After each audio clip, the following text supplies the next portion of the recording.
श्री सुनील राणे अध्यक्ष अथर्व फाउंडेशन और विधायक ने एम्बुलेंस की चाबियां सिक्किम और नागालैंड के प्रतिनिधियों को सौंपी।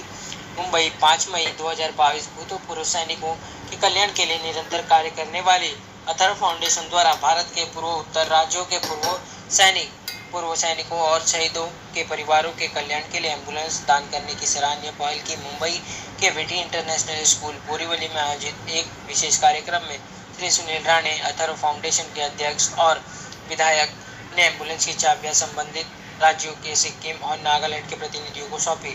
सुनील राणे के नेतृत्व में आयोजित इस कार्यक्रम में सुनील राणे के साथ श्री विनय जैन, मैनेजिंग डायरेक्टर, विटी ग्रुप इंस्टीट्यूट बोरीवली, कर्नल वेतन सराम Mohan, HUMG and area captain Raghavendra, 15 battalion the आसमान regiment, colonel Manoj Kumar Sinha, retired colonel Prabhat Kumar Kapoor, retired colonel NV सॉल्ट, रिटायर्ड कर्नल चंद्रशेखर रानड़े उपस्थित रहे।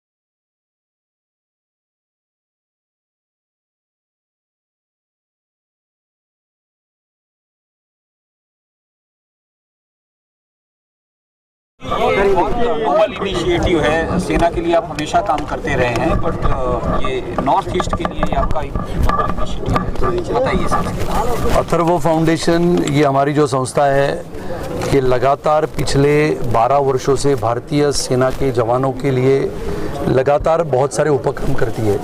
विशेष रूप से अपने सेना के जवान जो शहीद होते हैं, वो शहीदों के परिवार के लिए लगातार अलग अलग उपक्रमों के माध्यम से हम उनके साथ जुड़े रहते हैं। भारत का एक इतिहास रहा है कि भारत शक्तिशाली अगर है, ताकतवर है, तो हमारे भारतीय सेना के, थल सेना के, जल सेना के, वायु सेना के जवानों की शहादत पे हिंदुस्तान बना हुआ है।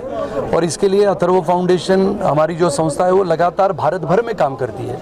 पिछले 2 वर्षों से कोरोना काल में हमने कोई कार्यक्रम आयोजित नहीं किया, मेरा प्रवास भी भारत में नहीं हुआ, लेकिन अरुणाचल प्रदेश से लेके दार्जिलिंग तक, या फिर अरुणाचल प्रदेश, आसाम, मेघालय, मिजोरम, मणिपुर, सिक्किम, नागालैंड, यहाँ पर के राज्यों में एम्बुलेंस देने का एक नई योजना हमने बनाई थी।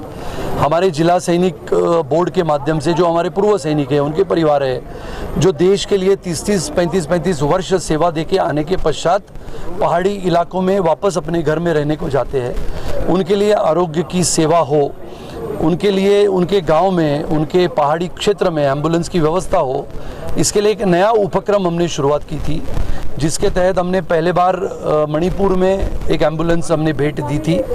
आज का ये कार्यक्रम के माध्यम से हमने नागालैंड और सिक्किम के राज्यों के लिए जो हमारे पूर्व सैनिक राज्य बोर्ड है, जिसको हम जिला सैनिक बोर्ड कहते हैं, वो जिला सैनिक बोर्ड के तहत ये 2 एम्बुलेंस हमने आज यहाँ से उनको भेंट कर दी है। आने वाले समय में मिजोरम, मेघालय, सिक्किम जो है और दार्जिलिंग, यहाँ पर की जो सेवाएं हैं एम्बुलेंस की, वो भी हम करने वाले हैं। और ये उपक्रम अथर्व फाउंडेशन के माध्यम से लगातार चलते रहता है। कर्नल कपूर साहब हमारे साथ है, कर्नल राजे, कर्नल चौचे, ये लगातार हमारे साथ काम करते रहते हैं। भारत की विशेषता ये है कि जैसे मैंने कहा कि उत्तरी पूर्व सीमा के पार चीन है, और लगातार चीन की पास से आने वाले आतंकवादी या फिर जम्मू कश्मीर में पाकिस्तान के माध्यम से आने वाले आतंकवादियों के साथ लगातार हमारे सेना के जवान लड़ते रहते हैं, आतंकवादियों को मार गिराते हैं। लेकिन कभी ना कभी, कहीं ना कहीं, बहुत बार हमारे भारतीय सेना के जवान भी शहीद होते हैं। उनके शहीद होने के पश्चात उनके परिवार को ये लगे कि पूरा देश हमारे परिवार के साथ खड़ा है।